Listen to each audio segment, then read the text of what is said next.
horizontalmente.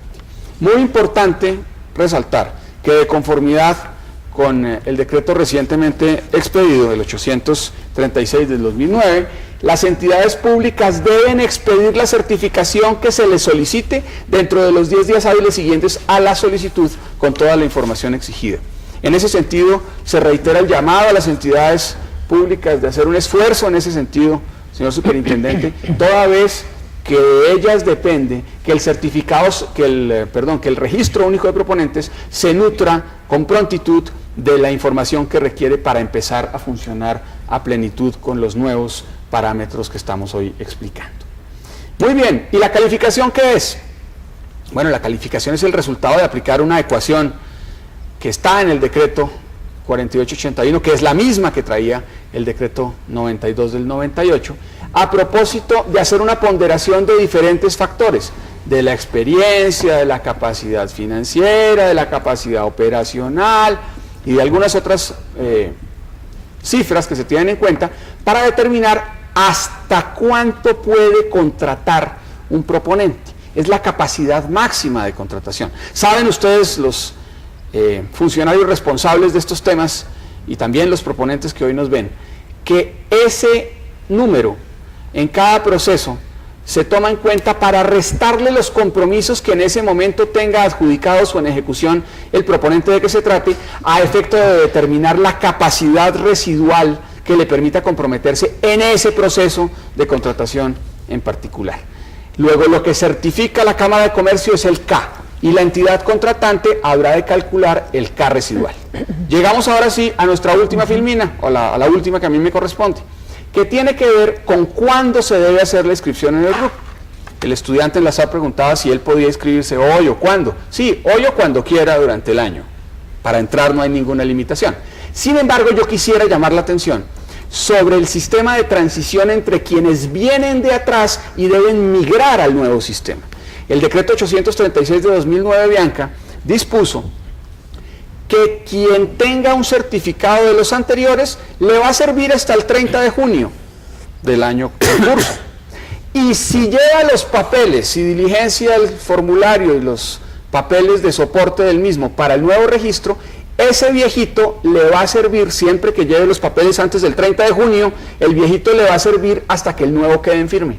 Lo cual es muy importante, habida cuenta del funcionamiento de los mecanismos que el señor superintendente explicará adelante. Pero me interesa que a este momento y hora quede en quienes hoy nos ven y escuchan la idea clara de que el RUP con base en el sistema anterior, por regla general va hasta el 30 de junio, pero que quien antes de esa fecha aporte los papeles requeridos para el nuevo certificado, extiende esa vigencia hasta que el nuevo quede en firme.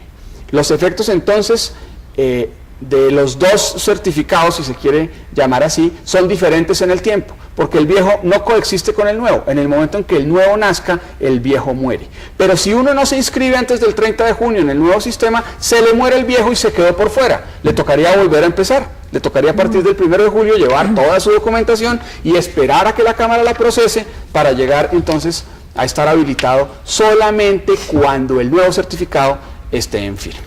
Bianca, yo diría que esa es la, digamos, parte que a mí me corresponde de la exposición central, y le daría entonces el uso de la palabra al señor superintendente de Industria y Comercio, el doctor Gustavo Balbuena. Así es, doctor Gonzalo, muchísimas gracias por su exposición sobre el registro único de proponentes, y continuamos con esta teleconferencia, la intervención del doctor Gustavo Balbuena, superintendente de Industria y Comercio. Adelante.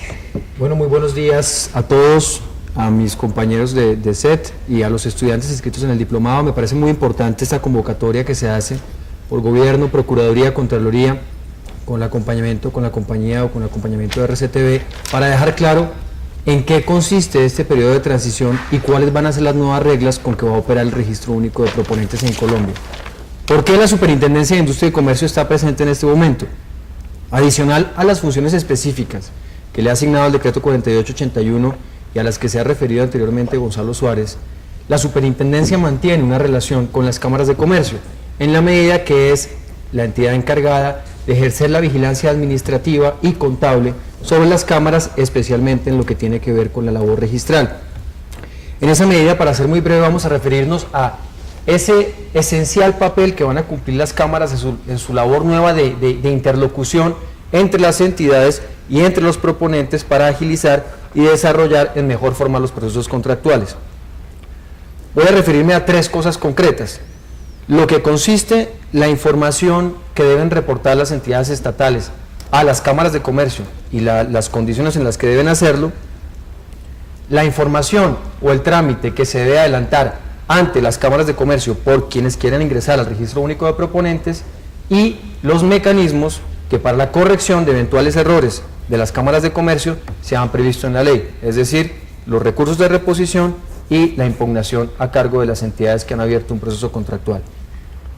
Como primera medida, ¿qué cambia en esa intercomunicación entidad-cámara de comercio?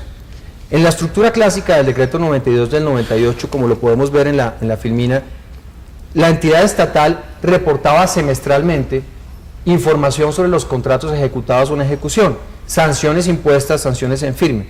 A partir de este año y con las reglas del decreto 4881, las entidades estatales van a agilizar estos procesos de reporte haciéndolos muchos más vigentes. En esa medida, la entidad estatal deberá reportar a más tardar el 15 de cada mes la información relacionada con el mes inmediatamente anterior. ¿Qué tipo de información? La trae especificada el decreto, el doctor Gonzalo ya hacía referencia a una parte de ella, información relacionada con contratos ejecutados, con contratos en ejecución, con multas, con sanciones impuestas, decisiones ejecutoriadas. Este periodo de transición por el que esto lleva a que este cambio de información de semestral a mensual se tome unos meses. Es así como la información del semestre inmediatamente anterior, es decir, segundo semestre 2008, se reportó, ustedes funcionarios públicos lo dieron a haber reportado a más tardar terminando la primera quincena de enero. Este proceso, una vez definidos los formatos con los que va a trabajar la entidad estatal en el reporte de información, se agota hasta el 16 de junio del presente año, es decir, para 16 de junio de este año, la información va a ser, entre comillas, la semestral, todo lo que incluye contratos adjudicados en ejecución, sanciones, multas. De la misma forma, para constituir esa gran base de datos que nos va a permitir generar 100% de fidelidad al Registro Único de Proponentes, la norma también previó que en la medida en que hay unos proponentes, unos contratantes que anteriormente no estaban obligados a estar inscritos en el Registro Único de Proponentes, para ellos, para lo que tiene que ver con sus eventuales multas o sanciones, la ley previó un plazo de reporte con el que cuentan las entidades que se agota el 30 de junio y que deberá incluir información sobre multas y sanciones de los últimos 5 años. ¿Por qué 5 años? Partiendo de la base del tiempo de inhabilidad generado a partir de la declaratoria de una caducidad contractual. En esa medida, 2 plazos, una información periódica se va a volver mensual a partir del 15 de julio. El 15 de julio reportarán, a más tardar el 15 de julio, la información de junio, en agosto, 15 de agosto, la información de julio y así sucesivamente. Una importancia especial tiene este tema en la ley. Desde ahora constituye una falta disciplinaria no cumplir con la información de reporte a las cámaras de comercio. En esa medida, las entidades estatales tenemos que estar muy bien preparadas para que a partir del 16 de junio, fecha en la que reportaremos el primer semestre, y en adelante, nuestra estructura administrativa permita y facilite esa comunicación con la Cámara de Comercio. Segundo punto, ¿qué le solicito yo? ¿Cómo interactúo como proponente con la Cámara de Comercio? Ya el doctor Gonzalo Suárez hacía referencia a este tema. Hemos pasado en el nuevo esquema a asignarle una función especial a las cámaras de comercio.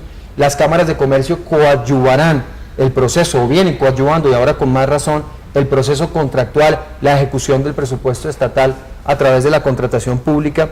Y en esa medida, aquel que pretenda contratar con el Estado y en consecuencia deba estar inscrito en el Registro Único de Proponentes, se acercará a la entidad estatal con una información muy clara, diligenciando un formulario que ya ha aprobado la Superintendencia de Industria y Comercio y que pueden encontrar adicional a la información que brindan las cámaras de comercio en nuestra página web www.sic.gov.co.